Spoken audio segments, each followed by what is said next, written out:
नमस्कार। आज हम बीए पार्ट द्वितीय के हिंदी साहित्य के प्रश्न पत्र प्रथम में संकलित कवि घनानंद की काव्यगत विशेषताओं पर बात करेंगे। घनानंद के जीवन परिचय पर जब हमने वीडियो बनाया था, बात की थी आपसे, तब बताया था घनानंद जो है वो प्रेम की पीड़ के कवि हैं।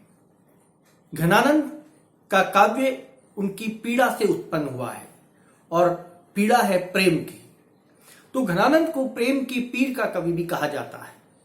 घनानंद का संयोग श्रृंगार उनके वियोग श्रृंगार से अधिक महत्वपूर्ण नहीं है। स्वयं घनानंद भी कहते हैं कि कविता का जन्म वियोग से होता है, कविता का जन्म दुख से होता है, पीड़ा से होता है। और हमारे किसी कवि ने कहा है, वियोगी होगा पहला कवि, आ से उपजा होगा गान, फूटकर आंखों से चुपचाप बही होगी कविता अनजान। मेरा भी एक साहित्यिक विद्यार्थी होने के नाते यह मानना है कि काव्य सदैव पीड़ा अभाव से जन्म लेता है। जब हमें कोई चीज प्राप्त नहीं होती, जब हमारे मन में पीड़ा होती है, जब हमारे मन में विक्षोभ होता है, जब हमारे मन में विरह होता है, तब काव्य का जन्म होता है, श्रेष्ठ साहित्य का जन्म होता है। आज हम बात कर रहे हैं घनानंद की काव्यगत विशेषताओं पर। घनानंद का काव्य जो है वो, जैसा कि पूर्व वीडियो में हम बता चुके हैं, वे राज्याश्रित कवि थे। वहीं एक सुजान नाम की नर्तकी थी, सुजान से वो एक तरफा प्रेम करते थे।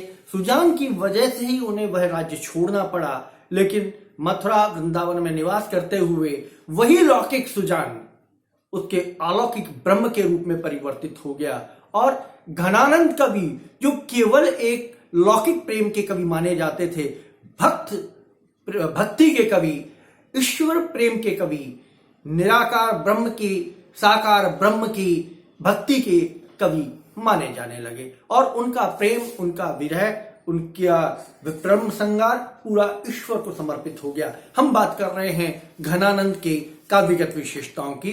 तो घनानंद के काव्य की प्रथम विशेषता है प्रेम के संयोग और वियोग, दोनों पक्षों की घनानंद ने बहुत खूबसूरत तरीके से अभिव्यंजना की है।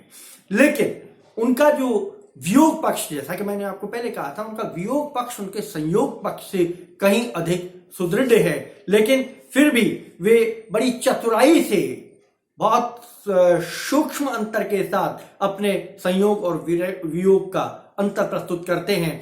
भाव सौंदर्य की दृष्टि से उनके काव्य में जो भावनाएं हैं, जो वासनाएं हैं, जो स्थूल प्रेम है, वो धीरे धीरे सूक्ष्म प्रेम की ओर बढ़ता जा रहा है। और उनका मानना है कि स्थूल प्रेम में प्रेमी और प्रेमिका आपस में मिलना चाहते हैं, स्पर्श चाहते हैं, दर्शन चाहते हैं, चुम्बन आलिंगन चाहते हैं और प्रेम क्रीड़ाओं की मन में अभिलाषा लेकर चलते हैं। लेकिन घनानंद ने इन सभी से अलग हटकर एक तरह से संयोग के पूर्व राग तथा अभिलाषा के वर्णन को प्रस्तुत किया है और प्रेम के अलौकिक रूप को उन्होंने अपना विषय बनाया है।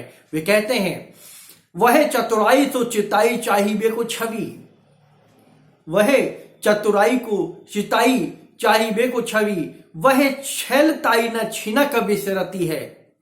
एक क्षण के लिए भी बिसारा नहीं जाता, भूला नहीं जाता उनके दर्शनों को, उनकी छवि को, उनके सौंदर्य को। और आनंद निदान घन प्राण प्रीतम सुजान जो की, ये प्रीतम प्रियतम सुजान की छवि को याद करके ही घनानंद कवि कहते हैं, मन में आनंद की उत्पत्ति होती है और सुधि सब भांति से बेसुध करती है। और उनकी सुधि, उनकी याद ही हर भांति से बेसुध करने के लिए, बेहोश करने के लिए, मदमस्त कर देने के लिए, इस संसार से विमुक्त होने के लिए पर्याप्त है। कवि की अभिव्यंजना देखिए, कवि विरह में भी प्रेम की श्रेष्ठ अभिव्यक्ति को प्रस्तुत कर रहा है। तो कवि का संयोग वर्णन जो है वह भावों का अविच्छिन्न उदय होता है और उनकी हार्दिक अनुभूति उसमें प्रस्तुत होती है। काव्यगत विशेषताओं का दूसरा बिंदु है संयोग में वियोग। एकमात्र कवि के रूप में, मैं हिंदी साहित्य के कवि के रूप में नहीं कहूंगा, मैं संपूर्ण साहित्य के कवि के रूप में कहूंगा, एकमात्र कवि हैं घनानंद जो संयोग में वियोग और वियोग में संयोग को आरोपित करते हैं, उसमें उसी का आनंद लेते हैं। तो उनका मानना है कि घनानंद प्रेम की पीड़ा के कवि हैं, प्रेम से उत्पन्न पीड़ा के कवि घनानंद माने जाते हैं। अब वो संयोगात्मक रूप में लिखें या वियोगात्मक अभिव्यंजना करें, उनका अपनी एक शैली है, अपना एक तरीका है, लेकिन वे आंतरिक पीड़ा से व्यथित होकर काव्य को जन्म देते हैं। उनका काव्य आंतरिक पीड़ा से पैदा होता है और आंतरिक पीड़ा हमेशा वियोग से होती है। संयोग की स्थिति में भी कई बार वियोग उत्पन्न हो जाता है। प्रेमी प्रेमिका साथ होते हैं लेकिन फिर भी वियोग की अवधारणा में जी रहे होते हैं। वियोग उनमें उत्पन्न होता है भ्रांतियों की वजह से या आत्मिक बिछोह की वजह से। तो कवि इन संयोग में वियोग को अभिव्यक्त करते हुए अपने काव्य का उन्होंने सृजन किया और वे कहते हैं, यह कह तो संयोग न बुझ परी, जू वियोग को नो क्यों बिछोहत है। ये कैसा संयोग है, ये किस तरह का मिलन है हमारा, जिसमें हम एक दूसरे को पहचानते ही नहीं है, और जू वियोग को न क्यों बिछोहत है, और वियोग बिछोह का कारण क्यों बन जाता है, किस लिए फिर हम वियोग में एक दूसरे को, बिछोह में एक दूसरे को याद करते हैं, जब हम एक साथ होते हैं तब हमारे मन में एक दूसरे के प्रति कोई इच्छा अभिलाषा नहीं होती, और वियोग उत्पन्न होते ही हम एक दूसरे के प्रति घोर समर्पण के भाव को महसूस करते हैं। काव्य सौंदर्य का तीसरा बिंदु है रूप सौंदर्य का चित्रण। कवि घनानंद बहुत खूबसूरत तरीके से नायक नायिका के रूप सौंदर्य का चित्रण करते थे। उन्होंने अलंकारों के माध्यम से और अपनी शैली के माध्यम से नायक नायिका के रूप सौंदर्य को प्रस्तुत किया।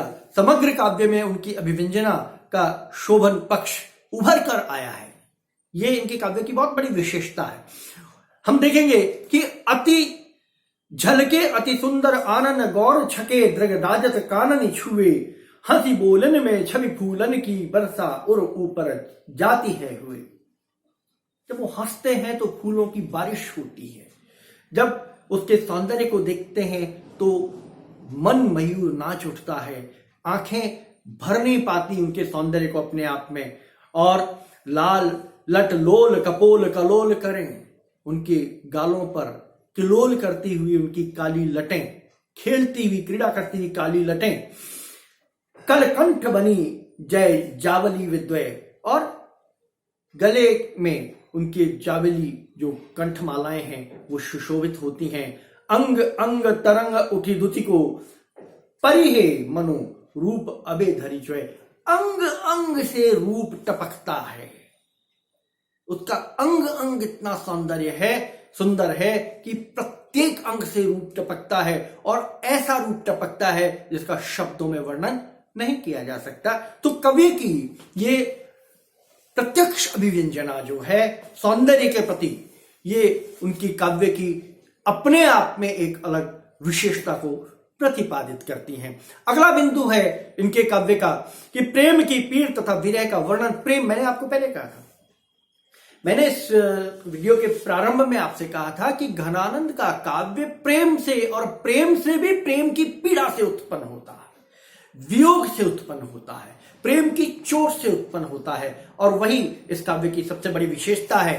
कवि कहते हैं कि घनानंद की कविता में प्रेम तो है लेकिन उसका वियोग पक्ष भी प्रमुख है, और उसको उन्होंने प्रतिपादित किया है कि प्रेम आगी जगे लागी झर घन आनंद को, और रोइबो न आवे पे न गाइबो रोइबो।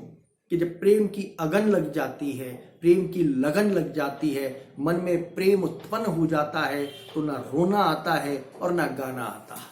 रोने में गाना निकलता है और गाने में रोना निकलता है। ये प्रेम की पराकाष्ठा होती है जब नायक या नायिका अपने प्रेमी से अलग होकर वार्तालाप के दौरान फूट फूट कर रोते हैं, आंसुओं की झड़ी निकलती है, वो उनकी प्रेम की सत्यता का सबसे बड़ा प्रमाण होता है।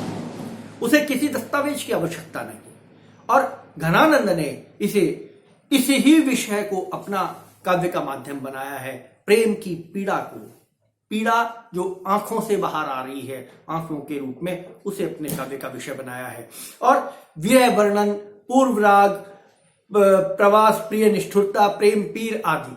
सबसे बड़ी विशेषता यह है कि जैसा मैंने आपको वीडियो के प्रारंभ में कहा था, घनानंद एक सुजान नाम की नर्तकी से प्रेम करते थे, एक तरफा प्रेम करते थे। और वही सुजान जो है वो प्रारंभिक कविताओं में, प्रारंभिक काव्य में लौकिक प्रेयसी के रूप में आई, लेकिन धीरे धीरे जैसे जैसे घनानंद परिपक्व होने लगे, उनका वो सुजान जो उनकी प्रेयसी थी वो अलौकिक ब्रह्म सुजान के रूप में परिवर्तित हो गए। ये लौकिक प्रेम से अलौकिक प्रेम की ओर बढ़ने का माध्यम था घनानंद का। अगला बिंदु है अलौकिक प्रेम और आध्यात्मिक प्रेम। जो मैंने अभी आपको बता रहा था कि लौकिक प्रेम से अलौकिक प्रेम की ओर घनानंद बढ़े। उन्होंने सामान्य एक नायिका, एक नर्तकी सुजान के प्रेम को आराध्य में स्थापित कर दिया और आराध्य में वो उसे देखने लगे। कहते हैं कि अंतर में बासी पे प्रवासी को सो अंतर है, मेरी ने सुनत दैया आपनियों का ना कहो, और लोचननी तारिद हुए सुझाओ सब सूझो नाही, बूझी ने परती ऐसी सोचनी कहां दबो। अर्थात अंतर में बसते हैं, हृदय में बसते हैं। हृदय में जो बसते हैं उनको बाहर ढूंढने की आवश्यकता नहीं है, बाहर खोजने की आवश्यकता नहीं है। ये उनके अपना एक मानना है। काव्यगत विशेषताओं का जो सबसे श्रेष्ठ पार्ट होता है वो उसका होता है काव्य सौंदर्य और कलात्मक सौंदर्य। और कलात्मक सौंदर्य में घनानंद ब्रजभाषा के कवि थे। श्रेष्ठ अलंकारों का उन्होंने अपने काव्य में सृजन किया, प्रतीकों का उन्होंने अपने काव्य में प्रयोग किया, प्रवाहमय और सरल भाषा का प्रयोग करते हुए उन्होंने साहित्य सृजन किया। घनानंद को समझने के लिए बहुत ज्यादा दिमाग लगाने की आवश्यकता नहीं है, क्योंकि घनानंद हृदय के कवि हैं। हृदय से घनानंद को सुना जाता है और हृदय से ही उसको समझा जाता है। इसलिए घनानंद प्रेम की पीर के कवि माने जाते हैं। और यही कारण है कि घनानंद जो है वे अपने जो उनका मूल उद्देश्य था उस उद्देश्य में वे सफल हुए और काव्य की श्रेष्ठता तक पहुंचे। तो घनानंद को प्रेम की पीर का कवि इसीलिए कहा जाता है कि घनानंद जो है प्रेम की पीड़ा के पक्ष को, विरह के पक्ष को, बिछोह के पक्ष को अपने काव्य में प्रस्तुत करते हैं। इस प्रश्न को बिंदुवार आपको लिखना है, अभ्यास करना है और लिखते वक्त आप ध्यान रखें कि बिंदु में से बिंदु और भी निकलते हैं, क्योंकि वीडियो में एक समय सीमा होती है, इसलिए उसको उतने विस्तार से आपको नहीं बता सकते। जब भी आपको कहीं परेशानी हो आप व्यक्तिगत रूप से महाविद्यालय में आकर संपर्क कर सकते हैं। नमस्कार।